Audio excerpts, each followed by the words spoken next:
Thank you to One Protein Bars for sponsoring this episode. You can find One Protein Bars at a retailer near you or on Amazon.com. And we will be telling you about some of our favorite flavors later in the episode. I'm Claire Parker. And I'm Ashley Hamilton. And this is Celebrity Memoir Book Club, the podcast where we... don't go too far on this now. We say, whoa, that book is one big salty. Let me wrestle it down so that everyone else can, be in a proper environment to observe it. Nice. I love that. We're kind of like a rehab clinic for wild memoirs. Exactly. And if you say, hey, no, I want to go see that memoir in the wild, you are so welcome to do so. But if you want to hang out here, welcome. Thank you for coming to the Claire and Ashley Zoo. Also, if you are enjoying this podcast, Ashley personally thanks all of our 5-star reviewers at the end of this episode. And if you love us so much, you would love to see us live, Australia, we are coming for you. We're coming to the hometown of Steve Irwin himself, Brisbane. We're going to Melbourne. We're going to Sydney. We're going to Adelaide. And we're going to Perth. We're going to see some wildlife. And we're going to be kind of wild. Put us in a quarantine, you know what I mean? We're wild animals coming to Australia. Yeah, we're going to spend 5 months in quarantine before we unleash ourselves on these shows. So that we don't hack the biodiversity with our filth and our biomes. And our jokes. And our bacteria. Our flesh-eating jokes. And our goofing. Yeah. Our goofin's contagious and they don't want it to catch. But guess what? It lives inside us. It'll stay dormant within us for as long as you hold us prisoner, baby. And when we're back out on the streets, we're laughing in your faces once more. So come on down. Yeah, and we're so excited to see you there. Claire, if you were to write a memoir about your life, what would you title last week's chapter? It would be The Song Hero by Mariah Carey. It would be in an Audible. Okay. Because last week, a hero came along with the strength to carry on. Who and was it may be true, but the hero is you. Me? Yeah, you know what you did. Oh my God. Okay, I'll tell the whole story. We promised to tell this on the Patreon, but I thought we can't contain this to the paid listeners. Everyone has to know what Ashley did for me. So here's what happened. I was biking safely with the helmet to work, as I like to do most days. I took a sharp turn to park my little city bike right on the corner of where our studio is, and unbeknownst to me, my cell phone slipped out of my bag. As soon as I parked my bike, I did the first thing I do every time I do anything, which is look for my cell phone, right? Immediately, I notice it's gone. I calmed down because I'm somebody who actually doesn't have a huge attachment to things. And I said, it's either in my bag or it's lost. Them's the breaks, kids. I sat down. I looked in my bag a couple more times. I couldn't find it. And I said, well, Claire, you might as well walk to the studio because it's either here or it's not. If it fell out of my bag on my bike ride, it's gone, right? It's in the streets. I biked 3 miles in New York City. It's gone. So I get back to the studio and I text Ashley from my laptop and I say, Ashley, I lost my phone. Could you location check me to see where it is? She immediately sends me a screenshot of where the phone is. I, in my way, look at the screenshot and go, oh my God, it's under the bridge a mile from here. I have no way to get there except for by foot. So I hightail it as fast as the wind will take me, but not running, just like walking quickly all the way to the bridge. I get to the bridge. I look around. I ask a lady, I go, ma'am, is this Wyckoff? And she goes, oh no, Wyckoff is way back there. You're going to have to take the bus. I go, I can't take a bus. I got to run. So I walk back. It turns out it was in fact no more than 40 feet from the studio. If I had just turned around immediately and gone to where it was, I would have found it. I look on the street. It's nowhere to be found. I'm in disarray. I go into like all the cafes because you know how they're about Wi-Fi these days. I keep explaining to them, it's an emergency. Please, just give me a little Wi-Fi. They won't. They go try the dentist's office. I go, well, and it's not 2:30, but anyway. So I ask a stranger to borrow the phone and I call Ashley. Ashley picks up. She's out of breath. She goes, I'm following your phone. It was definitely stolen, but I think I can catch it. And I go, what? I'm still telling her about how I got lost. Clearly that's like less important, but I felt sad for myself. So I kept chatting. I go back to the studio. I sit in the lounge. Within seconds, Ashley opens the door. She goes, it's coming back up the street. Come on out here.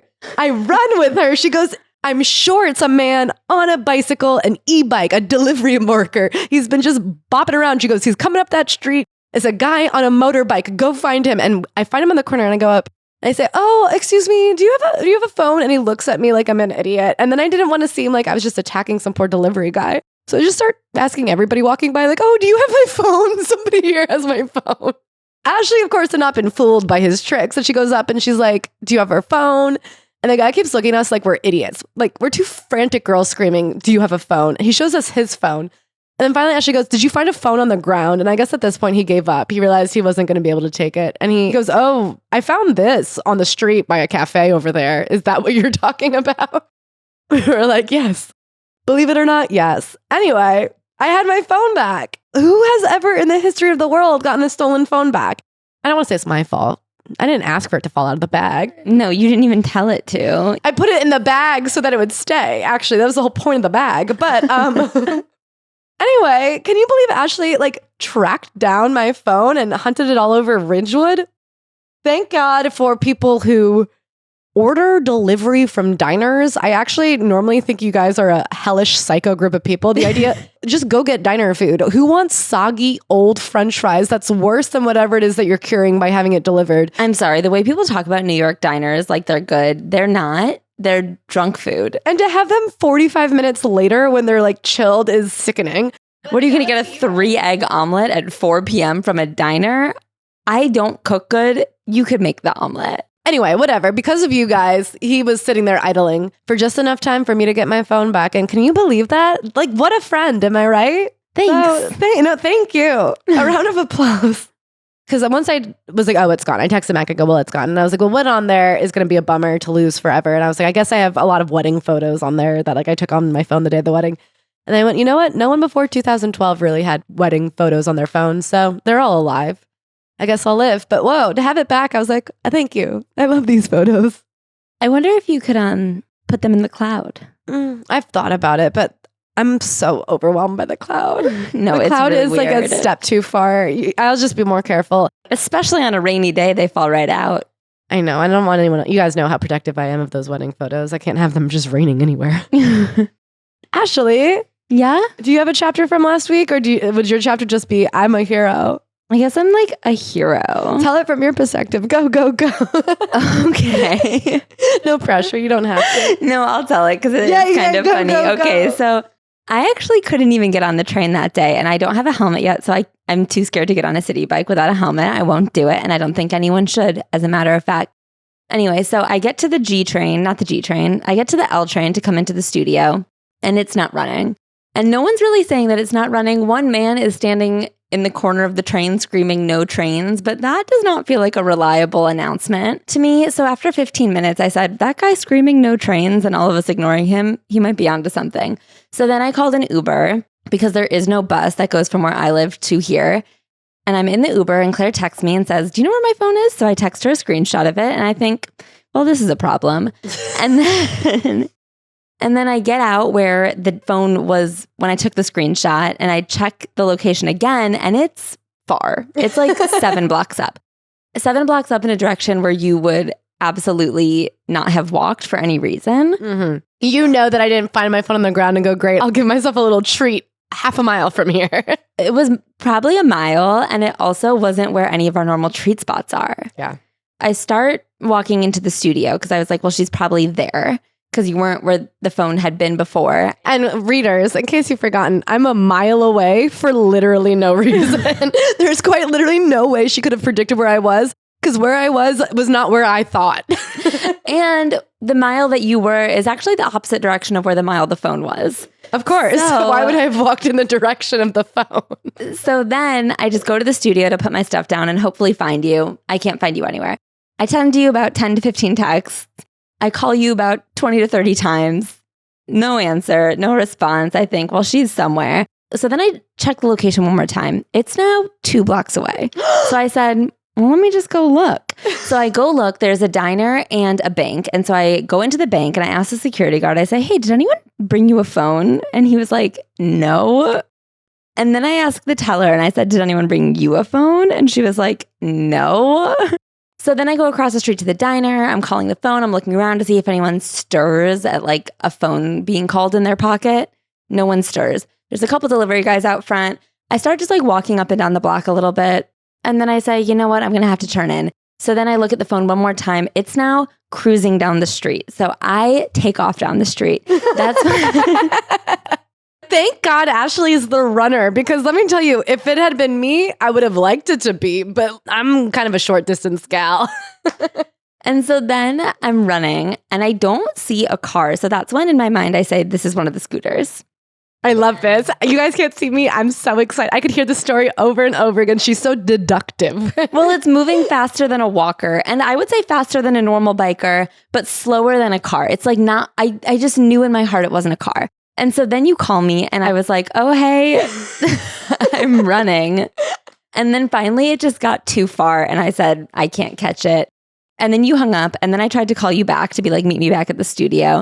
But then a man answered the phone and he said, oh yeah, your friend's gone. And I said, who knows which direction she's in. But then when I got to the studio, I saw you from down the block. I saw you entering the doors. And then I tried to yell to you because then I checked the location one more time. It was coming back up a one-way street, 1 block away from the studio. Oh, we've got him now. His first mistake, messing with my friend Ashley. His second mistake, coming right back to where she was in a one-way direction. So then I opened the door to the studio, I yelled to you, and then I just start running down the block. And then you came out and you started running down the block. And I said, I think it's a scooter. And so then we got to where the scooter was and we saw the scooter. And then he was the only scooter for miles. And I still was like, it could be anybody. And then he told you he didn't have it. And you said, he doesn't have it. And I said, Ashley, I think we should just check. And he did have it. I believed him. I went, I don't know, man. He says no. I guess I'm like, okay, I get it. You thought you were going to get a free phone today. And I'm sorry it didn't work out, but you got. People kept saying, well, why'd he leave the location? I go, listen, this is not a hardened criminal. He saw a phone on the street. He said, hey, extra $100 for me. God bless him. Why not? But you know, if somebody tracks you down on foot and says you found a phone on the ground, the jig is up. You have to give it back. We won the game of hide and seek. I'm sorry, sir, but you had a motorized vehicle at your disposal and we seeked you. You can't hide. You've been sought. So, should I become a detective? Yes, I think you could find anything that had a GPS location tracker on it. And I mean that with my whole heart. Because a lot of times it's just like the muscle of asking. I think most people know where their stuff. Listen. You gotta ask. I live around the corner from this big heap of bikes, okay? And the other day I went, oh, these are all stolen bikes. That's how bikes are usually sold, by the heap. And it dawned on me, oh, this is where bikes get stolen and sold. And let me tell you, if I saw my bike in there, I still wouldn't know how to get it back. I feel like location is 10% of the battle. Asking firmly is 90% of it. And you have that. You have that gene. Where I can ask? Yeah, and mean it. Thank you. I can't mean it. Thank you. So speaking of meaning it, should we get into the most sincere book we've ever read? Yeah, sorry guys. That just felt really important. You guys, this week we read Steve and Me by Terri Irwin, the story of her and Steve Irwin. And okay, this book, I want to say, first of all, very sweet. Steve Irwin, what a legend. How many hours a week would you say you watched Animal Planet growing up? Unfortunately, 0. Okay, for me, I would say 50. Mac loves Steve Irwin, like a lot. Yeah, his celebrity crush is Bindi. Because of her similar appearance to Steve. He's like, I can be with her and be like being with her dad. Anyway, I watched a lot of Steve Irwin growing up. I loved that guy. And I remember when he passed, like it was a real shockwave through the system. I feel like there are not a lot of celebrity tragedies that I feel like really stir me because I'm like, well, I didn't know them. Like I'm not a big parasocial relationships girl, but boy, oh boy, did this one. Gotcha. It gets even the toughest 15-year-olds. How old was I? 2004, 5 or something. Yeah. I guess I remember exactly where I was that day. Oh yeah, and I wanted to say another thing. Sometimes when we read a book that is by one person and very centric on another person, we're a little bit critical of that. I think with like Linda Thompson, we were like, Jesus Christ, man. But I feel like with Steve, the whole point is to memorialize him. And like, first of all, he's a person that we all had a relationship with, but like not a lot of people knew. So I think her writing this story, it's not like Elvis where everyone wrote the story of how they knew Elvis. This one's very specific. And then also the point is to continue his like wildlife conservation legacy, which I feel like this book does very well. I will also personally say, I don't know if it's because I'm just so inundated with celebrities that I don't really care anymore. And I feel very much like, I don't know, stars at the end of the day, they're just like us. They just happen to be like better looking or can sing or no, more he's better than us. I am like, well, this is the experience of a human being that is so unique and different. And also what they were doing is like she was there too. Do you know what I mean? Like what they were doing is so fucking crazy. This was just like an incredible man that I'm excited to hear about because so much of his life was alone. She was one of the few people privy to the truth. Yeah, he was an incredible person, but like she also was incredible in the way that she was just so fucking down. Couldn't be me. I tell you what. Couldn't be me. I was like, whoa, that's what soulmates is. This is crazy. They are soulmates. Yeah. I think I've been quoted on this podcast saying heterosexual love isn't real. And I no longer believe they have, that. Can I say, they're not even people. They're animals. That's so true. They're animals in a better way than us. Yeah. Okay. So it opens and it's October 1991. I was Terri Raines, a 27-year-old Oregon girl. Is that how you say that? Oregon. I think you can pick one. Okay. Anyway, it doesn't even matter because she's in Australia now. And in Australia, she will mostly stay. On an unlikely quest to find a home for rescued American cougars. A reptile park wasn't going to be interested in a big cat. I headed through the pleasant spring heat toward the park thinking pessimistic thoughts. This is going to be a big waste of time, but the prospect of seeing new species of wildlife drew me in. They get into it later, but I think we can just explain now why she was there. Mm-hmm. She was working really hard in cougar conservation in the Pacific Northwest in America. And then her friend was like, you need a vacation. Come with me to go scuba diving in Australia. And she was like, I don't really dive, so I don't want to do that. And her friend was like, you need a trip. Just come with me. So she went, and then she went to be like, maybe I'll get Australia to help conserve cougars too. Yeah, I could tell you right away, they weren't going to go for it. No. So she was like going on these little missions while she was in Australia, but she was supposed to be there for a vacation and kind of, I think she wasn't good at taking breaks. Yeah. So she's like, well, I'll go to these places and visit these places to see if they want cougars. They didn't, but then she was getting to visit places. So she goes and she sees this cute blonde-haired man giving a little performance with a crocodile. I couldn't help but notice that he never tried to big note himself. He was there to make sure his audience admired the crocs, not himself. I recognized his passion because I felt some of it myself. I spoke the same way about the cougars. What was this young zookeeper's name? Irwin. Steve Irwin. The other thing is that this zoo was beautiful. She thought it was going to be just like a random reptile place. And it was like the most gorgeously kept zoo she'd ever seen. Everything was pristine and lovely and like a beautiful oasis. I had never believed in love at first sight, but I had the strangest, most overwhelming feeling that it was destiny that took me into that little wildlife park that day. I really think it was. Why else would she be at a reptile preserve asking them if they want a pet cougar from America? And when we say reptile preserve, really it was, as you'll find out, Steve's parents had like 20 lizards in the backyard. They had like a backyard pond that they kept crocodiles in, and for 20 cents, kids could come in and pet the lizards. Steve started talking to me as if we'd known each other all our lives. I interrupted only to have my friend Lori take a photo of us. And the moment I first met Steve was forever captured. They spend like all night talking, and Lori's in the parking lot laying on the horn being like, please, we have to leave. So he says, call the zoo if you're ever back here again. And the next weekend, Lori was going diving with a friend, so I took a chance and called Steve. What do you reckon? Could I come back for the weekend? I asked. Absolutely, I'll take care of everything. So she comes down, she stays at a motel, and she spends the entire weekend helping him and his family work on their zoo, which, as you can imagine, is a full-time job. Like, it's multiple full-time jobs. Especially because they keep it so, she's like, there was no rotting, no dirtiness. Like, every enclosure was pristine. I don't know when they got romantic, but it seems like they hit it off right away. They just nonstop talked and worked and enjoyed each other. I think their presence with each other was romantic. Yeah. I think the fact that they went on these one-on-one dinners and they were like scooping snake enclosures together. Yeah. I think that was romance for them. Yeah, these people are freaks. I don't know. Yeah. They go out to dinner and a little piece of crab flicked onto the crook of my arm. I deftly reached down with my tongue and managed to grab it off my elbow and eat it. Suddenly, I felt self-conscious. He leads in and goes, gosh, you aren't ladylike at all. I burst out laughing. No matter what, always be yourself. And it sure worked. See, I think this is romance. He does this bit to her where they leave the restaurant and he goes, I smell ducks.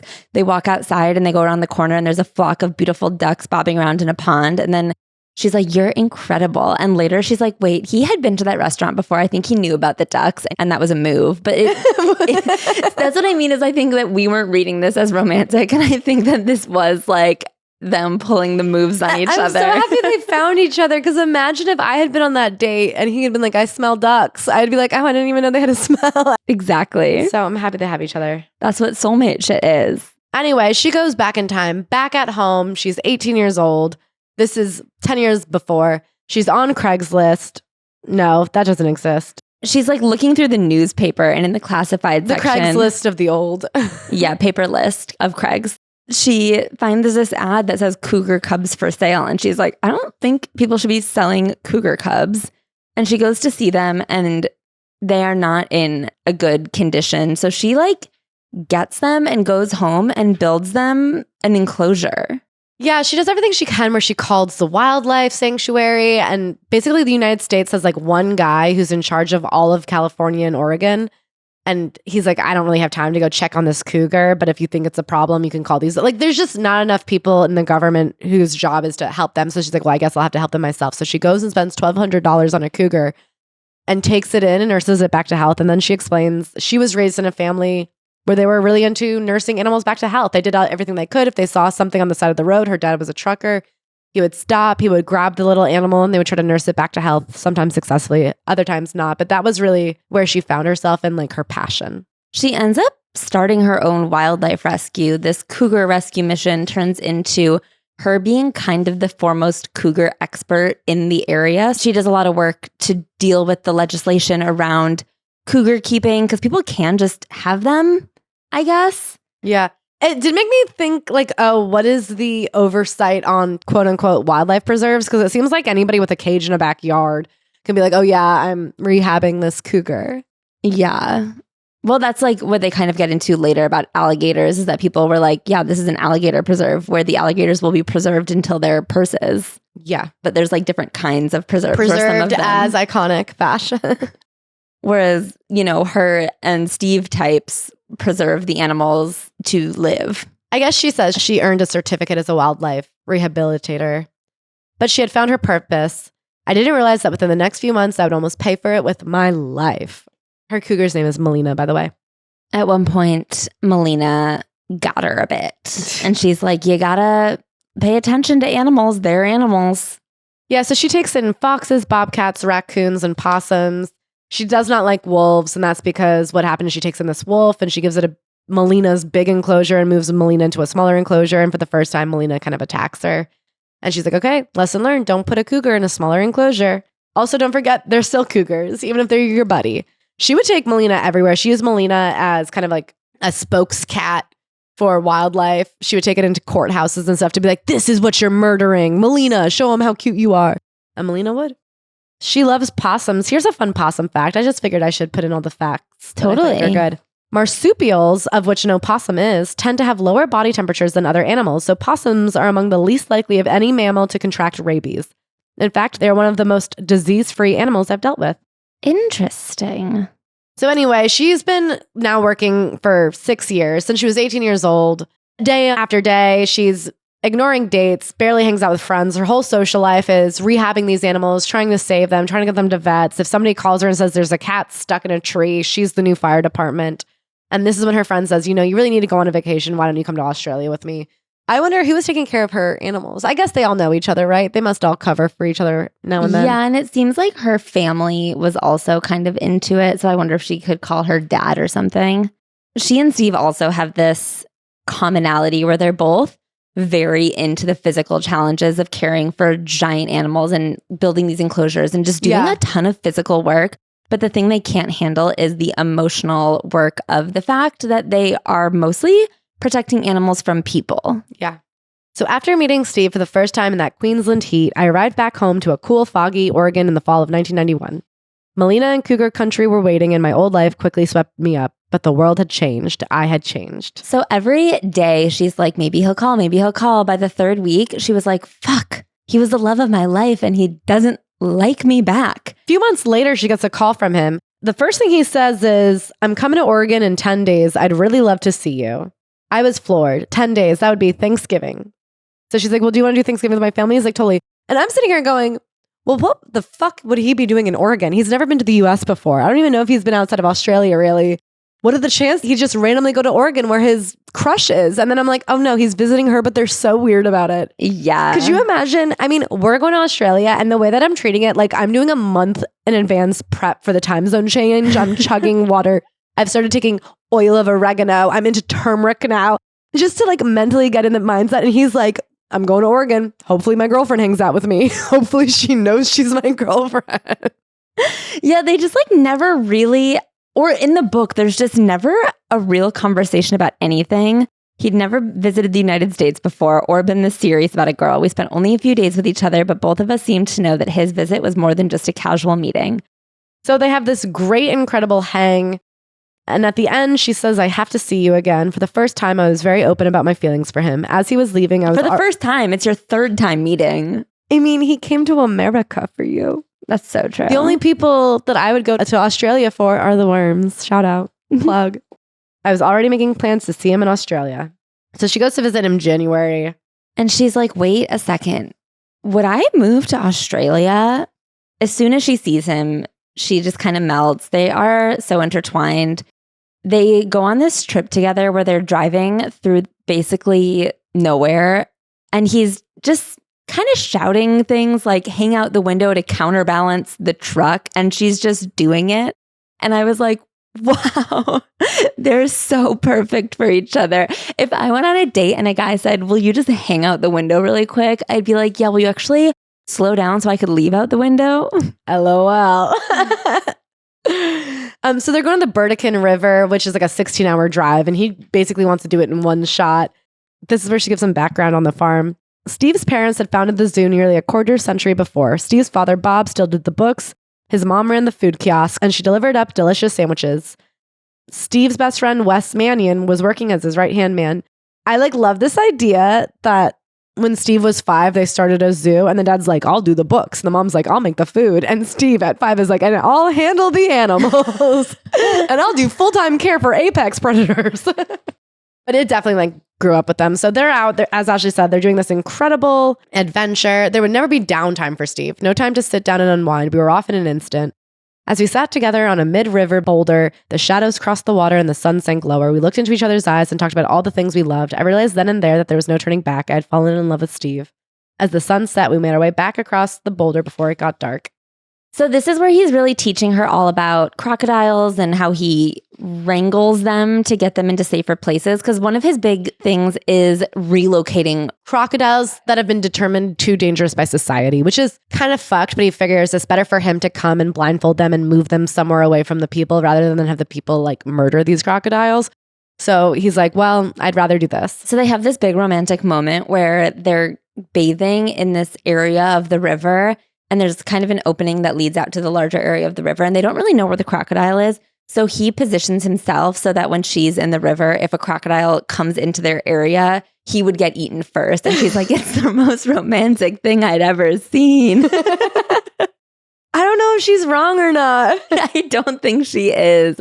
When is the last time someone positioned themselves in the way of a potential crocodile for you? Never, but I'm always doing this romantic thing on my end where I'm never putting myself in front of a potential crocodile so that nobody has to get hurt. Towards the end of their trip, they're hanging out and he turns to her and he goes, do you want to get married? Casual, matter of fact, I nearly dropped the glass I was holding. I had twigs in my hair and dirt caked on the side of my face. I'd taken off my hat and I could feel my hair sticking to the sides of my head. Yes, I'd love to. With those 4 words, my life changed forever. That was February 2nd, 1992. June 4th, they get married in Oregon. 11 of his friends and family members are able to make it for the wedding. And she throws it basically as a giant goodbye party to everybody. She said they invited 400 people. She's like, everyone from my parents to my siblings to my dentist were welcome to say goodbye. We had cake and coffee. They all knew she was about to leave for Australia. I don't think they could have possibly predicted how often she'd be back. Yeah. I can't believe this is like the 90s. I feel like in today's day and age, I know part of it is because they became very famous and they weren't predicting that. But I'm like, if I moved to Australia tomorrow, I don't know that my parents would just keep seeing me. Well, I think that that's why they had the goodbye party. I don't think that they expected that they'd become famous and be getting flown to America for like Discovery Channel meetings on the reg. Then, just as we were about to leave on a whirlwind honeymoon in the beautiful Pacific Northwest, a call came from Australia. Steve's friend John Stainton had word that a big croc had been frequenting areas too close to civilization, and someone had been taking pot shots at him. So John was like, I think you got to handle this croc. And he turns to her and he goes, well, should we go on a honeymoon or should we get that crocodile? And she says, let's go. And then John Stanton, Steve's friend, who's a documentarian, was going to film it. And this is the start of the crocodile hunting documentaries. Yeah, he gave John the green light to shoot his own documentary of Steve. It seemed like only a few days ago I was in Oregon.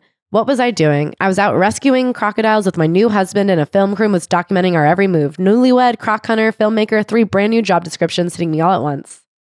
This episode is brought to you by One Protein Bars. Protein bars get a little bit of a bad rap for being dry and flavorless, and One Protein Bars take everything you know about protein bars and flip it on its head. They are so delicious. It's like all of your favorite sweet treats packed with protein. So they have one flavor that is a Reese's peanut butter cup, but full of protein so that it keeps you fuller longer, and it takes your afternoon snack to a new level. Whether you're craving something sweet, but you want something that's going to keep you full all afternoon, One Protein Bars, it does it all. They also have a cookies and cream flavor, which is basically my favorite childhood candy bar turned into the perfect post-workout snack. To have my favorite candy after a workout and know that I am packing on muscle, boy, oh boy, what a dream.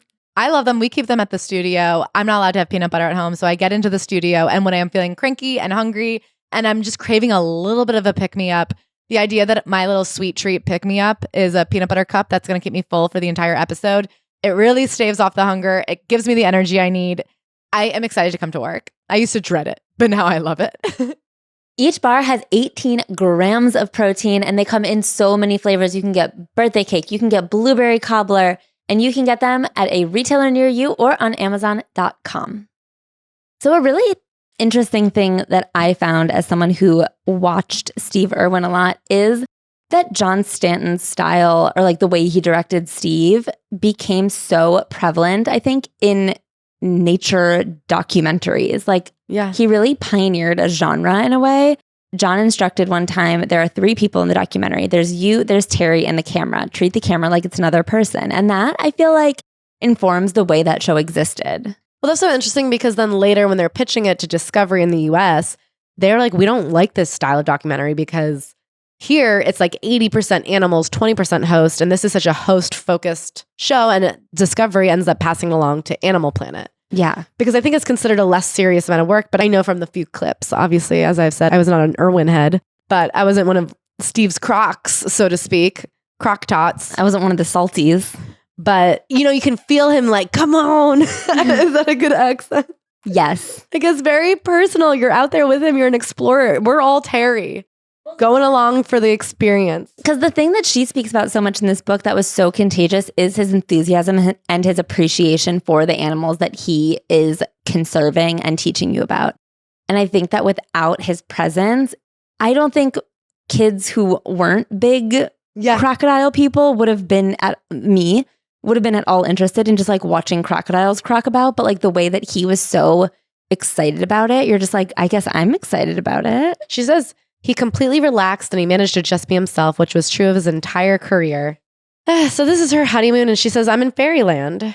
So they find the croc that they initially went out there to rescue, and the town had already gotten him. Steve was beside himself. He felt as if the croc's death was a personal failure. Something interesting about crocodiles that I learned here. I guess if you guys watched a lot of Crocodile Hunter, you'd already know, but crocs often take a long while to die. They have the astonishing ability to shut off blood supply to an injured part of their body.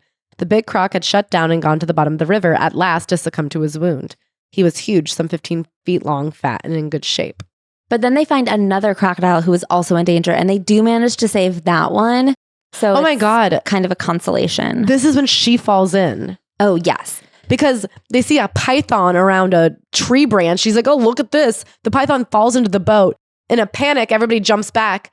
Terri falls out of the boat, is now in croc-infested waters. She knows that if you splash or break the surface or do anything that looks like you're an injured animal, a crocodile is going to come kill you. So she has to just like quietly let herself naturally float back up and then sit as still as humanly possible. Once again, this goddamn dinghy, I don't know why they're always like ripping and roaring and trying to get the engine to go. I feel like if you're in croc waters, you make sure the engine works first. He's trying to come get her. She's sitting there as motionless as possible. The python is still in the bottom of the boat. The cameraman's deathly afraid of snakes. I will say, then you can't be a wildlife cameraman in Australia.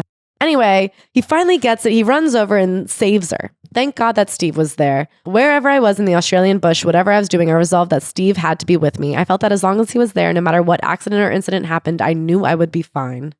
And she says, we started to believe this thing that is when we were together, nothing bad would happen. Apart, we might be vulnerable. It was hard to explain, but it was as if the universe had brought us together and now we were one. Whatever it was, we both felt it.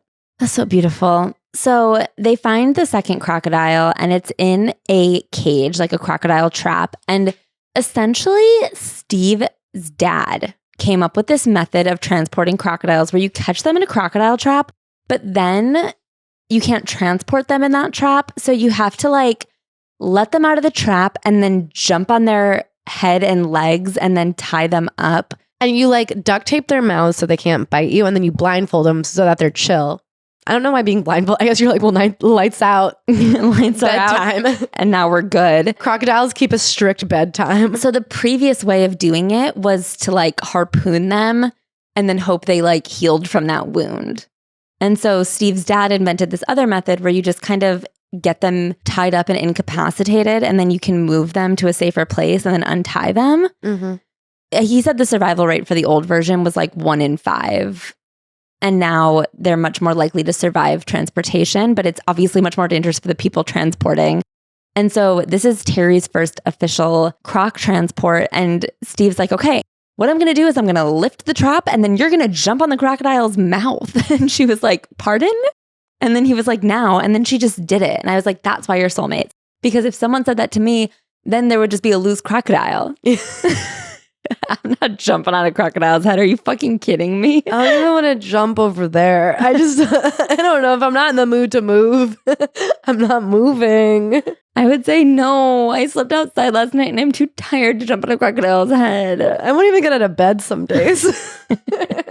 That's how the crocodile hunter was born. So then she starts saying after that moment, suddenly Steve gets very like thinking about his mortality a lot. And he's very insistent that if something happens to him, she has to keep the zoo going. Promise me, he said, wanting me to say it out loud. Okay, but nothing's going to happen, I said lightly, because the secret to being a great conservationist is to live a long time. It seems like he always had this belief that he was not going to. They decide that no matter what happens with this documentary that got shot, we agreed that through our zoo and our shared life together, we would try to change the world. So the documentary is about to come out. They rename the zoo Australian Zoo instead of it being a reptile center because they're like, it's a zoo. And they take over officially from Steve's parents and now it's their zoo. Can I say, to call it Australia Zoo is a bit presumptuous. Correctly. They presumed correct. It was a big swing to take back then. Now you say, well, sure. Should we say this is America's podcast? Yes. And then manifest it that way? Big swing to take when I am not convinced I'll stay. And then they let you know that one of their zoo people, which is literally an animal, is Harriet, the ancient tortoise. The oldest tortoise. I call her ancient. They think and suspect that she was collected in 1835 by Charles Darwin himself and brought to Australia from England. That is pretty cool. Crazy. What a well-traveled tortoise. I wonder if she was kind of like a deadhead for CMBC. Because that's exactly where we've toured as well. But like way ahead of the game because tortoises are in a different time zone. She just was like so afraid she'd miss it. She got a 100-year head start. And then she was like, damn, I'll meet him in Australia. And she couldn't have ever guessed she'd beat us there by another 100 years. Dang. I know. So they're working on expanding the zoo. They do a lot of the work themselves, like building full-on enclosures. In the meantime, Terri is getting a hang of the wildlife in Australia. She becomes best friends with Rosie, a snake. Okay, she tells all these stories about getting to know Rosie and how they became really good friends. And one time she took her eyes off her for like a minute and Rosie got herself stuck in a vanity and they had to disassemble the vanity in order to get Rosie out. And she was like, you can't take your eyes off a snake for a minute. And I was kind of like... Well, I knew that. I knew that, but I also wouldn't have... like. Also, Rosie did seem trustworthy. I didn't know Rosie wasn't an adult. I didn't know she was a baby snake.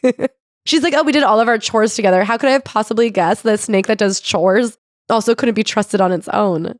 So she's spending also a fuck ton of money trying to get her dog and her cougar from Oregon to Australia. And it is actually really hard because much like her original problems with cougar conservation, when it comes to animal transportation, there's like one guy in the government who's kind of in charge of it. He's better off saying no than yes. Yeah. In the meantime, though, our documentary started to air on Australian television. The first one on the Cattle Creek croc rescue caused a minor stir. There was more interest in the zoo and more excitement about Steve as a personality. We hurried to do more films with John Stainton. As those hit the airwaves, it felt like slow motion thunderclap. Croc fever had begun to take hold. The shows did well in Sydney, even better in Melbourne, and fabulous in Brisbane. I believe we struck a chord among Australians because Steve wasn't a manufactured TV personality. He actually did head out into the bush and capture crocodiles. He ran a zoo. He wore khakis. Among all the people in the world, Australians have a fine sense of the genuine. Steve was the real deal. Tall poppy syndrome. Australians are obsessed with scouting a phony and cutting him off. Although the first documentary was popular and we were continuing to film more, it would be years before we would see any financial gain from our film work. However, Steve Irwin has the foresight to sit her down and say, let's get something straight right now. We would earn a wage from working at the zoo like everybody else, but everything we earned outside of it would go towards helping wildlife 100%. That was our deal. That being said, it seems like the zoo starts taking off. When they first got married, they were happy to make $650 on a Sunday.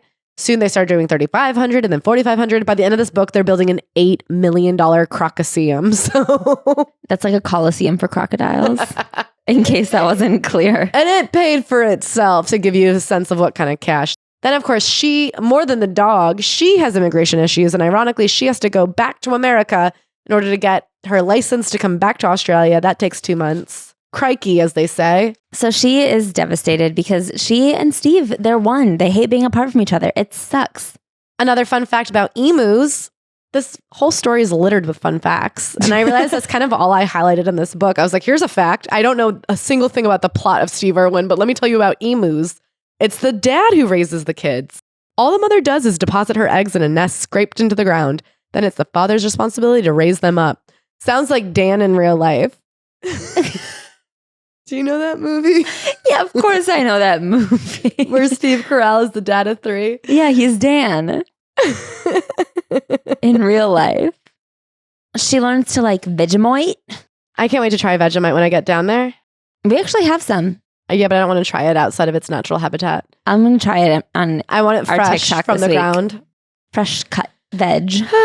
They're out back in the bush, and she tells this story to like illuminate what it was like knowing Steve. And they're trying to catch these things called fierce snakes, which are these really scary snakes that rarely people know. Fierce snakes are a really big deal to the Irwin family because when they started studying them in the 80s, like the foremost scholar in Australia was Bob Irwin, simply because of the love of the game. So like the academics were like, hey, Bobby, could you come over and tell us everything you know about these snakes? And he's like, well, first of all, they're scary as shit. Anyway, so Steve is teaching Terri how to handle them. And he's like, what you do is you go up to them, grab them by the back, you throw them in a bag, and they get so freaked out they poop themselves. And then you put them back on the soil, and then you keep what they've pooped. And to me, I'm saying, why is that the part you even want? But I'm not a scientist, famously. So she keeps going up and not being able to grab it, not be able to grab it. Like every time she goes to grab it, like turns around and hisses at her.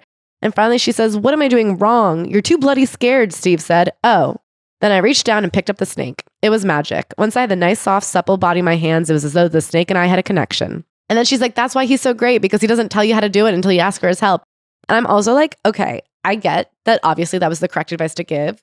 Once again, here's why I'm not Steve Irwin's soulmate. If he said, the problem is you're too scared, I would have said, yeah. I would have been like, okay, and how do I fit? Like the idea that she was like, oh, like as if it was like an alignment with her arm or something. She's just like, oh, okay, I'll keep my elbow bent. I'm like, this isn't Pilates. You just can't turn off fear like that. The lessons I took away from that trip always stayed with me. Give Steve the benefit of the doubt. If he takes off running after an emu, get the camera ready because he'll come back with one. If he says he'll find a specific spot in a desolate landscape that he last visited more than 20 years before, don't question him. Just ask him when he thinks we'll get there. My education was just beginning. Oh my God. So her visa finally comes. She's back in Australia. And then there's this situation where there's these 2 female alligators who share an enclosure trying to kill each other.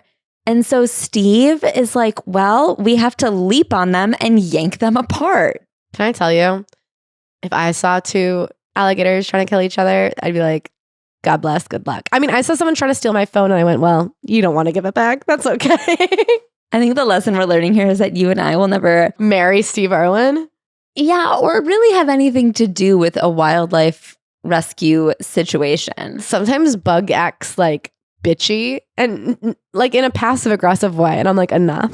I can't handle these crazy animals. I built a bug enclosure and I live in it and we snuggle in her enclosure every night.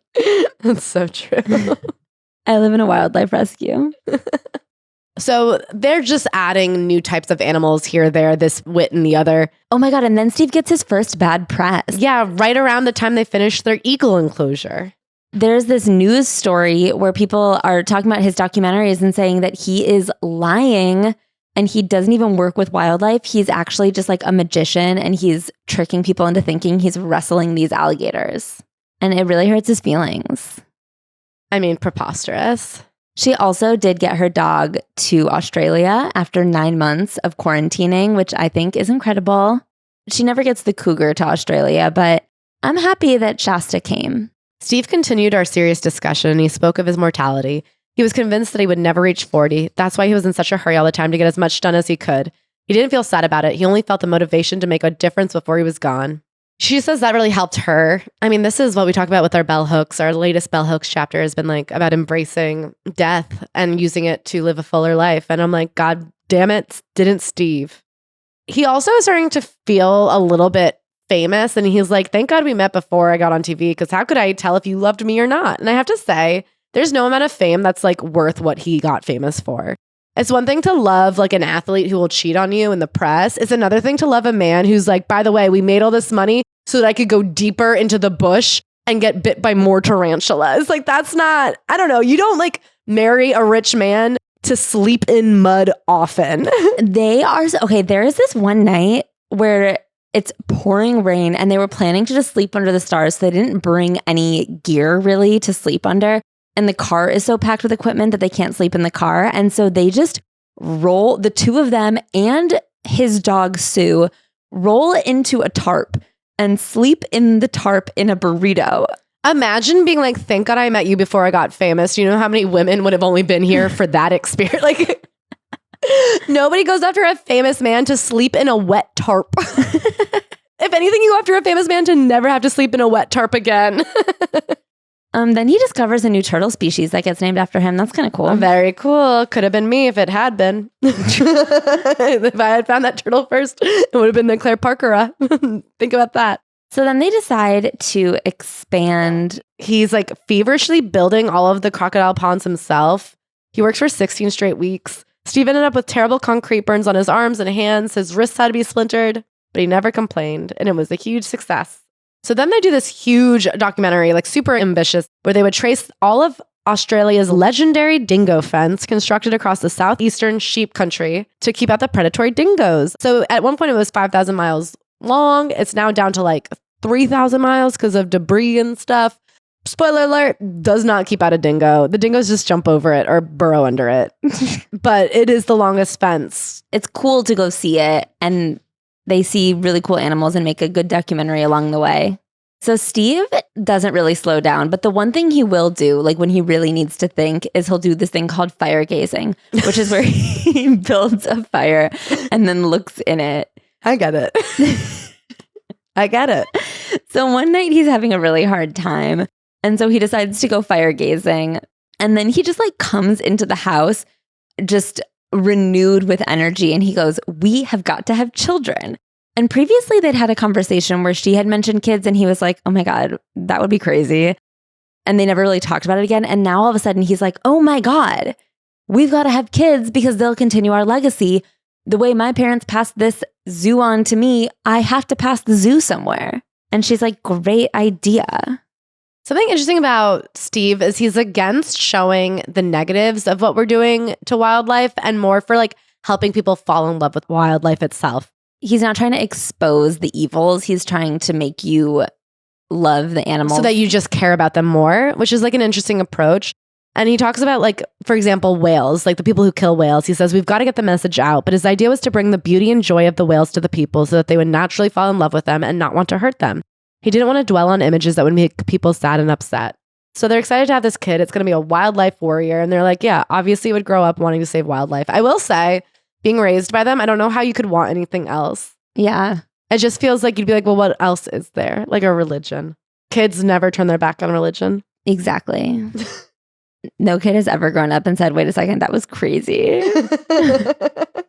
Steve also, for the first time, decides to take Terri to see the bad crocodile, quote unquote, conservationists. They're people who call themselves crocodile farmers and sometimes call themselves conservationists because crocodile breeding is legal in Australia. And he shows her these horrible conditions and he's like, these aren't necessarily evil people. This is what they've been raised to do and what they've been raised to believe. But what they're doing is heinous and it like fucks her up. And then they're just in a bad mood and they're on the way home and they stop at this like gas station with a bar attached. And they hear people talking shit about him. They recognize him and they're like, oh, I'm a crocodile hunter too. I hunt crocodiles in the way that people actually like, which is turning them into bags. He's like, I stab him right in the eyes.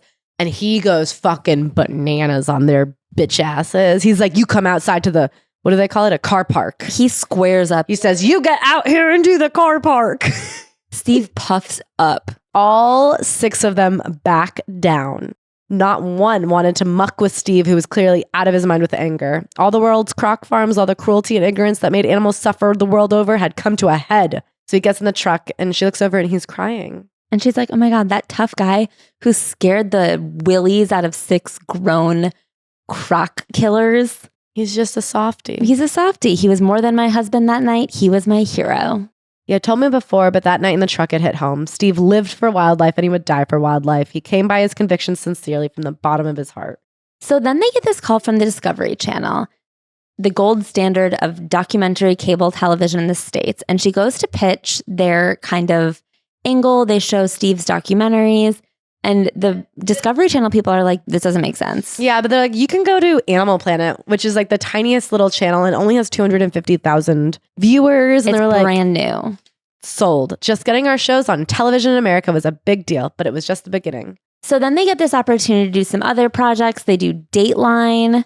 They can't get any support from like the Tourism Board of Australia, which is funny because anytime these people come to do a documentary with them, they're looking for financial aid because they're like, it's going to cost a lot more to take these people who need their hair blow dried out into the middle of the bush.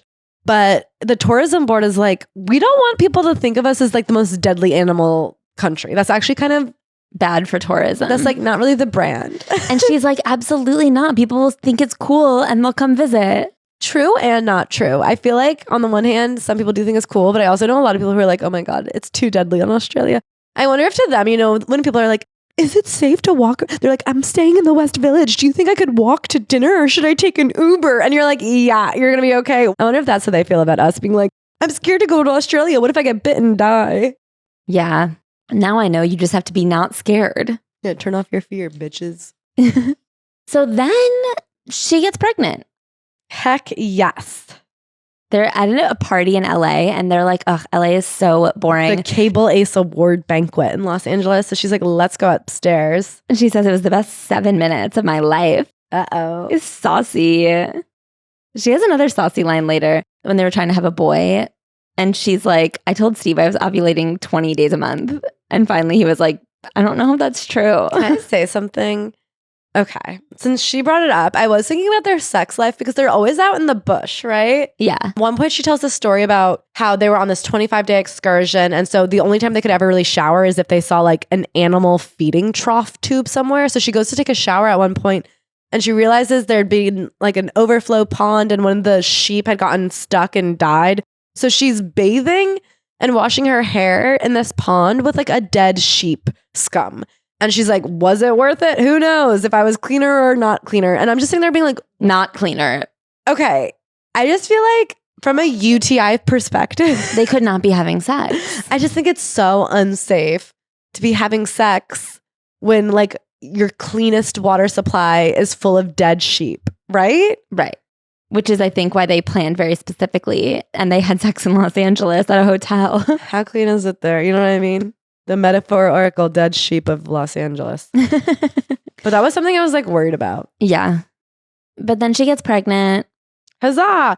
And they're sure it's a boy. They're sure it's a boy. They're so happy. They're doing all these adventures until she's too pregnant to go on these adventures. And then they're doing adventures close to home where she's just like in a boat and there's sharks circling underneath her, but she can't leave the boat because she's pregnant.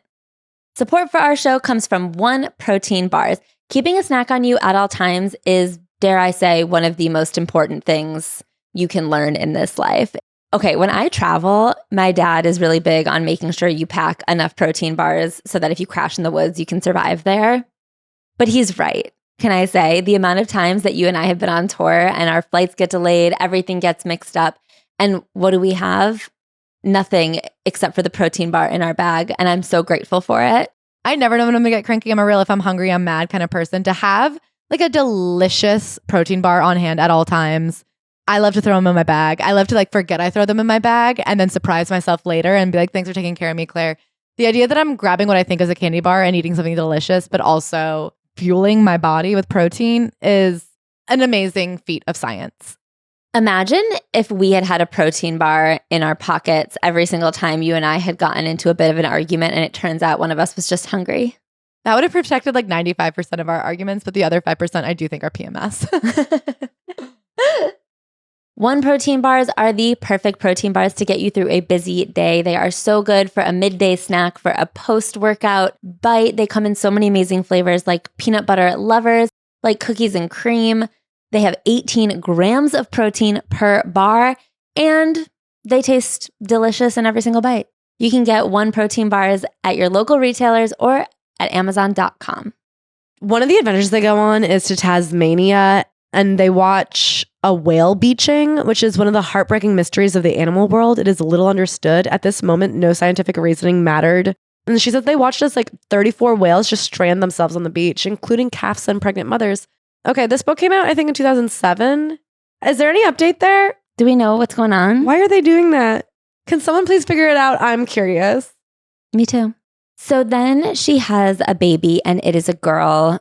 They name her after a crocodile from the zoo, Bindi. And Bindi also means young girl, but they know a crocodile named Bindi, which is what she's initially named after. And her middle name is Sue because that's Steve's dog's name.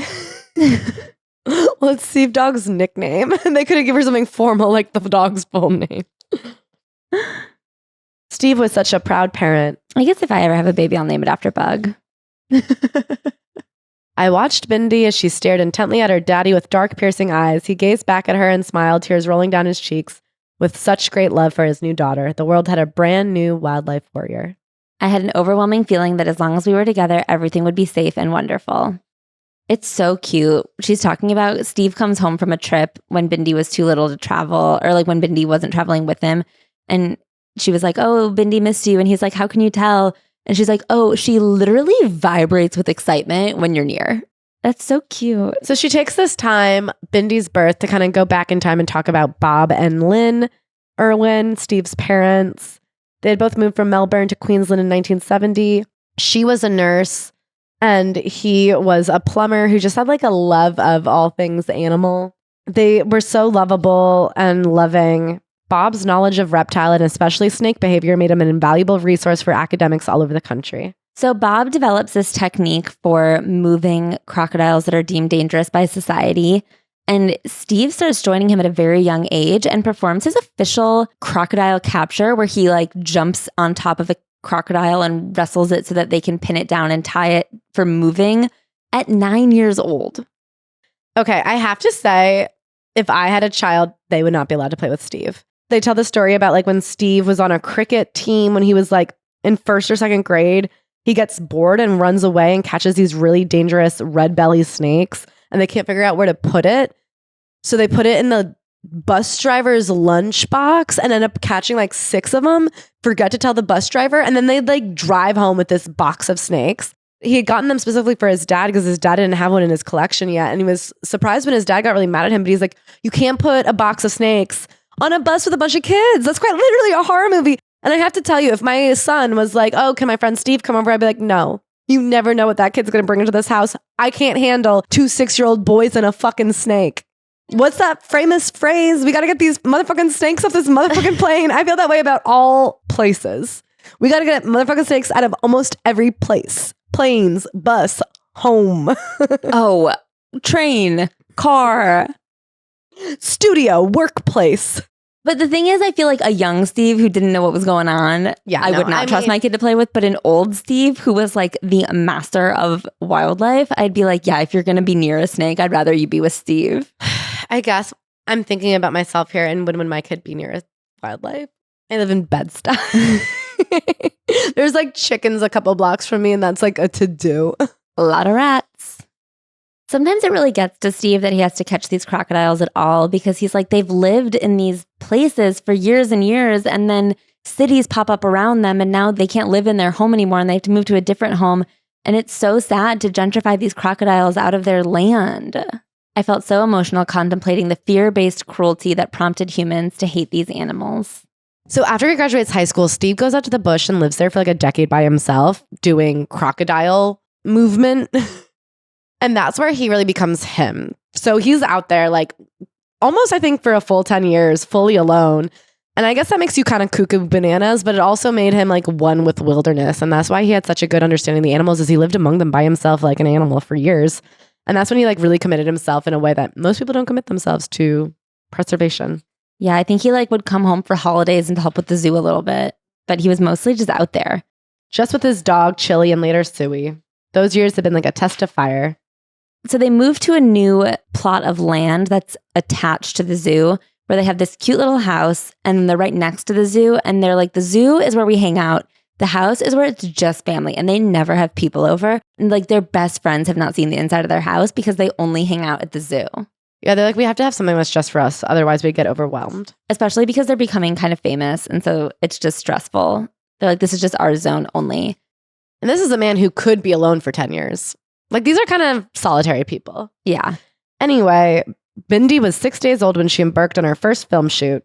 Crazy. She was like, yeah, I held her little head as we were off-roading in the 4x4. And I was like, okay. I'm not going to pass judgment because obviously those children grew up to be healthy and strong and loving people.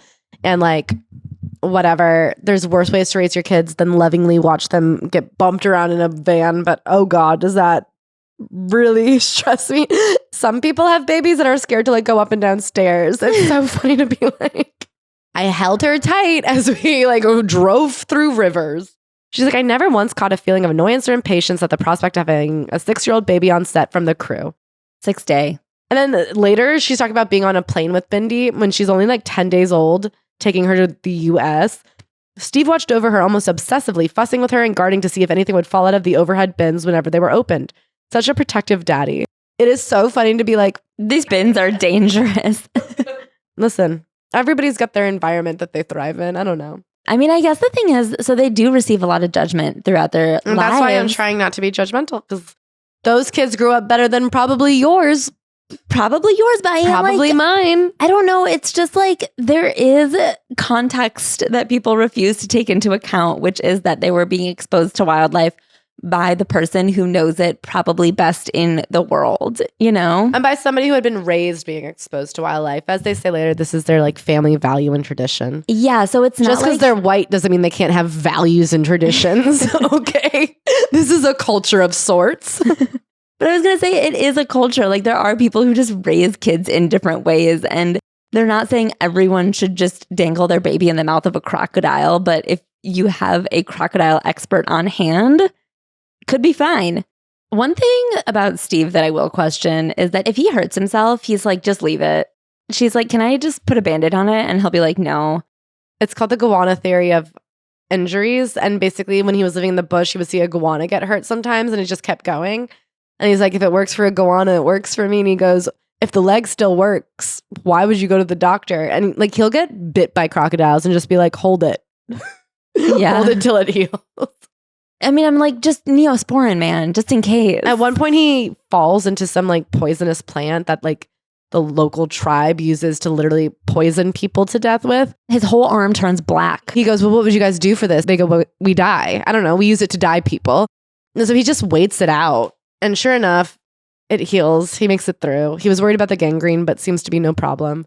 He got bit by a crocodile at one point. Oh, yeah. And he loses temperature sensation in his leg, but he just walked it off. Terri would like put beverages like teas and cold waters on his leg and be like, do you feel this? Hot or cold? And she puts all this to them being apart. She says, again, Steve and I discussed how uneasy we felt when we were apart. Every time we were together on a trip, we knew we'd be okay. When we were apart, though, we shared a disconcerting feeling that was hard to put into words. It made me feel hollow inside. By 1999, they had pieced together land parcels for a total of 650 acres. Every time they make money, they basically put it into buying new land, and they call it a conservation, but I think it is a conservation. Yeah, because otherwise someone else would buy that land and build a mall. Yeah, and they like try to replant the native flora and fauna, and they like are specifically allowing it to be like homes for the animals who had once lived there. Yeah.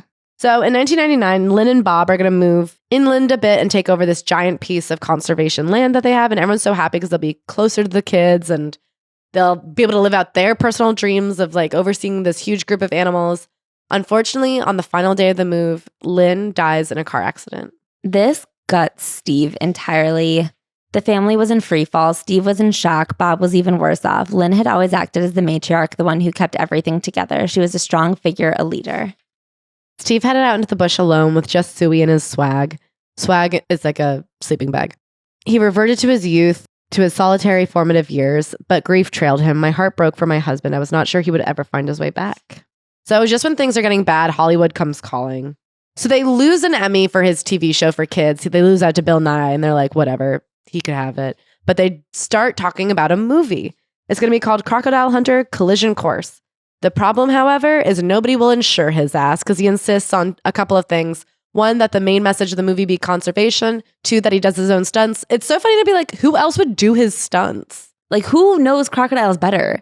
I guess the problem is if he gets dyed, then there's no other star of the movie. But if you keep saying that things are going to get dyed. I've been TikTok brained. I forget how to use like hard words. I guess if he gets killed, there's like no star of the movie. Whereas if a crocodile simply kills a body double, that's like a useless person. No. Well, then what's their thinking? That is their thinking. Hollywood is so evil. Refuses to use a green screen. So he can't get the insurance. They won't start filming. Can I say, I think that's the thing. I don't think they wanted to use body doubles. I think they wanted to like green screen some crocodiles in. And he was like, no, we'll go next to the crocodiles. So they end up shooting like the scary scenes by themselves. And once they have those in hand, they kind of go to the production company and they go, well, what if you insure the rest of the movie? One of Steve's big things is that he never wants it to seem like he's owning the crocodile. He wants you to love them, but he wants to be like, these are things to be feared, which is important because we have women right now on TikTok who are fucking in tank tops, hair down, grabbing bees by the dick. What? Swinging them around. You don't know about bee ladies on TikTok? Oh, the bee ladies. And that did cause the stir because people were saying, I guess bees aren't that scary and getting stung. Even Chris Pratt, king of the dummies, he got stung because he thought bees must not be so scary because if ladies can handle them with ease. I don't think you mean even Chris Pratt. I think you mean especially Chris Pratt. Mostly Chris Pratt. But I'm just saying it's important that animal handlers never let the audience for a second forget that they're dealing with apex predators, crocodiles, bears, cougars, bees. Totally. So it turns out that filming a movie is really hard because you film the movie and then you promote the movie. They did 1,200 interviews in 3 weeks. And his PR person goes, I've never seen someone promote a film this hard except for Tom Cruise. And I'm like, wow, we actually know that that's a lot. Okay, so then they're back in Australia and there is this horrible storm. And I guess when there's a storm, they have to do all of this insane enclosure reinforcing because if the enclosures flood and the animals get out, then there's loose crocodiles, right? That's so dangerous. That's like so dangerous. As you can guess. So they're moving all the animals around. Like the mammals are being moved into Have you seen Sharknado? Enclosures. Of course, I've seen Sharknado. This is like that, but different. Okay, are we talking about Sharknado 1? Are we talking about Sharknado 2? Are we talking about Sharknado I don't know which 3? one had a tornado full of sharks. I think there have been 5. Okay, well, this was like that. All 5 then, but a swamp full of crocs. That's just what a swamp is. Cronk. Imagine you're in your house and one day you're in a croc swamp. Anyway, so they're reinforcing all of these enclosures and Steve and his friend Wes are reinforcing a crocodile enclosure and a crocodile just takes a bite out of Wes and comes in. He goes back after his hand. He goes back and then Steve jumps in to get this croc away from Wes. And Wes, who has had literal bites taken out of his body, turns around to try to help Steve. And Steve is like, you got to get out of here. So they finally make it back to the house. They're like, should we call an ambulance? And they're like, best to just drive him there as fast as we can. By the time they get to the hospital, Wes is bleeding out. And then he was fine. Yeah, nobody really learned a lesson. And 3 months later, they were surfing in Tahiti. They were like, oh, he's had a really hard couple months conserving. So what if we take him on a surf trip? And it's like, maybe a beach vac, like let him lay down. Steve always had a feeling that he wouldn't live a long life. He would sometimes say that he hoped a croc wouldn't get him because he felt it would undo all of his hard work convincing people that crocs are wonderful animals worth protecting. I don't know. I guess nobody held it against the croc, but scary stuff. Yeah. They always say if an animal attacks you, it's not the animal's fault. Steve, even at one point in this book, a funny little story, gets bit in the nose by a lizard. And at first he goes, you freaking brat bit me. And then he goes, well, what was I doing nose to nose with a lizard? Of course it was going to bite my nose. I put my nose in its mouth. She also has a moment where she talks about Wes, who's the best friend with a bite taken out of his tooth. Yeah, he's Steve's best friend. And she says, the bond that Wes and Steve had only grew stronger. I don't think there's a similar concept in the rest of the world as the traditional Australian ideal of mateship. Best friends just doesn't do it. Mateship is deeper. It's someone who has your back always and forever. If there's a storm coming in the horizon, your friend's first thought is, I wonder how the heavy weather is going to affect my best friend. That's how I feel about you after you found my phone. Not before, though. Well, like, I just think the phone proved it. We didn't have mateship until now. No, I think the mateship found my phone. I think your phone getting taken was the bite being taken out of your butt. It was my whole heart. You know how people look at their newborns and they go, that's my whole heart. That was my phone. And somebody just put it in their Grubhub bag and they just ran around with it. My heart was outside of my body in the streets of Ridgewood delivering soggy French fries, and you found it. You're welcome. Okay. So then they'd come up with this idea to build a crocoseum, which is like a coliseum, but for crocodiles, but not to fight each other, to like support each other. It's like a 5,000 seat venue with channels running underneath it that go to the crocodile enclosures so that the crocodiles can swim into the coliseum for crocodile shows. And people can like walk around the crocodiles at a safe distance. I don't know. It turns out it costs like $8 million and then they finish it and it's awesome. They also go to buy land in Tasmania because they're trying to protect the Tasmanian devils, which I was like, oop, I didn't know that was real. Did you know there was a real thing? I'd heard of it, yeah. That's because you watched Animal Planet growing up and I was uneducated. Exactly. That's exactly why I know, actually. And she also gets pregnant again. And we skipped all the chapters before where she's talking about how badly they wanted a boy. So she like wasn't eating certain foods because she saw a nutritionist about how to get on a boy baby making diet. I will say the amount of impact that they think a woman's egg has on whether or not the baby ends up a boy made me nervous that these are like our foremost wildlife conservationists. I was like, oh, y'all are not academics for real. Okay, you catch the vibes of an animal, but you don't know what makes them tick. She's like, I couldn't have peanut butter. That way the egg would make a boy. And I was like, I don't think that's right. I went to 9th grade, but they told me that's wrong. Well, then explain to me how she had a boy. God favored them. I think it has nothing to do with what you eat and more to do with what you've given God and how he'll reward you. I guess they hadn't given enough when they had the girl. That's so true. 6 years later, luckily, they had sacrificed and God was pleased and thus the boy was born. So then, just like they did with Bindi, they took the new baby boy into the crocodile enclosure for a crocodile show when it was just like a teeny, teeny, tiny baby. But this time they're a lot more famous. And so when they're doing this live stream of the crocodile show and he has a teeny, it's in tiny... the crocoseum. I have to say, it's one thing to like take a little baby out and like be doing your little croc show. It's another thing to take a baby into a crocoseum. It's named in honor of like the Roman death fights. Do you know what I mean? Yeah. I think their first mistake was naming it the Crocoseum. Yeah, I don't think they had a good understanding of what the Colosseum was. I don't think you put animals in a Crocoseum because you love them so much. Yeah, so he brings baby Robert into the Crocoseum and people get so mad. The news broke. It broke like a tidal wave. It wasn't just one television station that had picked up the story. There appeared to be a collective decision to crucify Steve for having Robert at the crocodile show with him. And he's like, well, I can't apologize because I don't think I'm wrong. And I agree. He's not wrong. I'm sorry. He's a crocodile expert. He's not saying take your newborn to a crocoseum. He's saying I can take my newborn to a crocoseum. Not just a crocoseum, his crocoseum. It's his crocoseum. I'm sorry, you can't take your baby into your backyard anymore. The Democrats have gone too far. I'm like, sorry. Government, get your hand out of my property. TikTok culture has always been here. Internet haters gone wild. I'm sorry. Just because you see something on the internet doesn't mean you have to do that. Yeah, he's not saying you take your baby to your crocoseum. He's not even telling you to have a crocoseum. He's probably trademarked it. They were selling merch. I would like some. Anyway, it was about to get worse. We stepped off a very dark cliff indeed.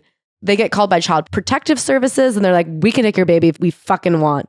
And she's like, no, you can't. We like love our baby, you freak. Anyway, they decide just to like keep on going. And Steve goes on to do an Antarctica expedition. They try to cancel him for going to Antarctica. They're like, he is breaking the rules of animal conservationism in Antarctica. He's sitting too close to the sea lion. And they're like, no, he fucking wasn't. He's an expert, you bitch. He's like, we can't help that penguins love Steve and wanted to hang out with him. They're like, he didn't hang out with them. They followed him. They like saw a good time and they knew it. They were right. Anyway, and then the reality is a little different. Researchers had to proceed through a great number of birds just to walk to the Dooney. Tourist boats, which came to Antarctica in large numbers, plowed through penguins when approaching ports, actually killing them in droves. They're saying like all these rules to hold back researchers is ridiculous because then a fucking Carnival cruise ship comes and just like destroys and demolishes. So this idea that like he can't slide on his tummy like he's a penguin is kind of far-fetched. I'm sorry. The bureaucracy. Not being able to slide on your tummy when you're in Antarctica. Jesus fucking Christ. What can we have? They do eventually like review the footage that I took in Antarctica and they're like, yeah, I guess you didn't do anything wrong. I guess the penguins just like really took to you. Yeah. That's like the lucky part is that all of this stuff was in the pursuit of documentary making. So they have a lot of footage. So then he gets this boat called the Croc One and she does not like that vibe. She's not like a big open water gal. She started out as a mammal conservationist, right? She's working with cougars. She really comes around to crocodiles and snakes. But when it comes to the ocean, she's just not into it. She has a terrible feeling that she just can't shake. He's like obsessed with building this thing. He's like, it's going to be super luxury and the kids can hang out. I could do so much more for crocodiles and sharks if I had purpose-built research vessel. And at this point, I'm like, totally. I too need a yacht to research comedy. I think everybody could do a lot more research if we all had super boats for research. I agree. Anyway, they finally come up with it. June 2004 to June 2006. All they do is work on it. Unfortunately, they have some deaths. The animals that they love, Harriet, the tortoise, and Sue, the dog. I will say when you have that many pets you love, it's hard, especially when they're reaching ages like 170. I think her dog, who quarantined, dies at 17. Yeah. And I'm like, okay, so you got that quarantine year back and then some. Yeah. Amongst all this death and, controversy, Steve's vibe changes a little bit. He seems in a hurry to impart as much wisdom to his son as possible. I never saw Steve afraid of anything except the chance of harm coming to someone he loved. Bindi gets her own TV show called Bindi the Jungle Girl. He's so excited to have her take over filming. I could take it easy, run the zoo, and do my conservation work and let Bindi have the limelight. Then, a series of events occurs that are just out of the ordinary. One, they're splitting up to do two different projects because they're too busy. Steve is going to go work on Ocean's Deadliest, and she is working on another project. She's going to Tasmania. Yeah. And he's going on the boat.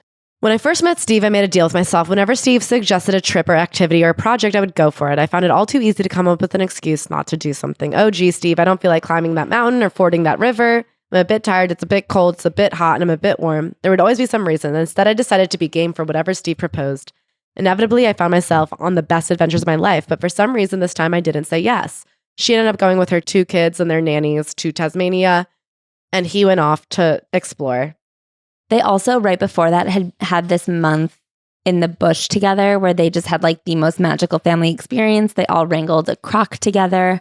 We had arrived at a remarkable place in our relationship. Our trip to Lakefield had been one of the most special months of my entire life. The kids had a great time. We were all in the same place together, not only physically, but emotionally, mentally, and spiritually. We were all there. So then they split up for their 2 separate adventures, and they try to call him for Father's Day, but he's out of cell range, and then they're out of cell range. So for a couple of days, they just can't communicate. And then finally, she arrives at their hotel at this mountain. And she gets a note saying you have to call Frank. So she goes in and Frank says, there's been an accident. He died. She, of course, doesn't know what to do. She tells the tutors they're with. They explain it to the kids fully. Both of them, Bindi and Robert, who are 8 and 2. They're crying. They go to the plane. They're already swarmed with media. Can I say, fuck the media, man? Yeah. She realizes this wasn't just a job for them. They genuinely felt sorry for us and suffered Steve's loss. So many other people loved him too. She reflects back on their relationship, the day that they met, the fact that she was at that park at all, the fact that he was the one hosting the crocodile show that day. He didn't do it every day. She randomly was at that zoo. It all just kind of came together as destiny, and she believes that it was her mission to meet him and then carry on his legacy. The first night she spends back at the house without him, she says, I lay there where the clock ticked on. Here's another minute I have survived without Steve. But with every tick of the clock, I was one moment closer to being with Steve again. As strong as Steve was in this life, I knew without a doubt that he would be a force to be reckoned with in the next. It felt as though I had died and I was starting over with a new life. I mentally reviewed my years as a child and as an adult running my own business and then meeting Steve. Now at 42, I was starting again. She ultimately decides that what she wants to do is take her grief and just like make sure that Steve's memory lives on and that all of his dreams come true. So she takes Steve's plan for Australia Zoo over the next 10 years and decides she wants to do it in 5. She secures more land. She gets Australia, the nation, to like invest in so much land on his behalf. They do Steve's whale one, a whale watching excursion boat to help him realize another one of his long held dreams. They dedicate like a huge plot of land to be the Steve Irwin Wildlife Reserve. What does the future hold for the Irwin family? Each and every day is filled with an incredible triumphs and moment of terrible grief. And in between, life goes on. We are determined to continue to honor and appreciate Steve's wonderful spirit. It lives on in all of us. Steve lived every day of his life doing what he loved, and he always said he would die defending wildlife. I reckon Bindi, Robert, and I will all do the same. God, I can't believe how remarkable he was and how remarkable she was and how like the most badass man and the most down ass bitch found each other and had a perfect love. I love them so much. I like don't want to hear a bad fucking word. I can't imagine Australia has a bad vibe about this guy, but you never know how like people are received. I don't want to hear it. I believe they're treasures. Okay, well, I believe every word in this book. I believe that all he loved was animals and all he wanted to do was share that love and help us through love save. I love that message that he's like, instead of showing you the atrocities, I'm going to teach you to love these animals the way I love them so that we all want to save them out of love, not out of fear or sadness or anger. How fertile would you say is the soil? You know, I would say like 4.5 because I think you get a really beautiful picture of two people. Yeah. And a lot of animal facts. I love an animal fact. How many worm teenies? I want to have 5 worm teenies with her, but like in like a place. Maybe by a fire, but I don't want to go into the bush. I'll be honest, she doesn't need to know me. What would she get out of that? I don't think she'd get a damn thing about it, but I would like have 5 worm teenies watching her do a crocodile presentation. I don't want to have a drink with her. I want to spend a day with her. Yeah. I don't think she's a chatter. She's a doer, and I want to do near. I want to observe. I want to hang out. I want to listen. Yeah. I want to watch. Anyway, who do we love? Oh my God, my favorite crocs of all, the little worms. The fierce worms. This episode was brought to you by One Protein Bars, the perfect snack for when that craving strikes, when you need a mid-afternoon sweet treat, but you want something that is going to fill you up and keep you satisfied until supper time. One Protein Bars come in incredible flavors like Reese's Peanut Butter Lovers, cookies and cream. They are so delicious and have 18 grams of protein per bar. And they are my favorite thing that we keep inside of this office, including the books. We wouldn't be able to read books if it wasn't for protein bars, if I'm being completely honest with you.